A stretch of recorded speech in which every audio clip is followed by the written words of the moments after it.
Starting में scene create हो गया होता, फिर यार बच गए।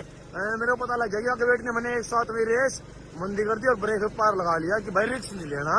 ट्रैक्टर पीछे पेटी में नट बोल्ट भी नहीं है और आगे वेट भी नहीं है, तो मेरे को याद नहीं था। मैंने ऐसी रेस दे के छोड़ दी, मगर सारा वेट होगा के तो कहाँ उठेगा।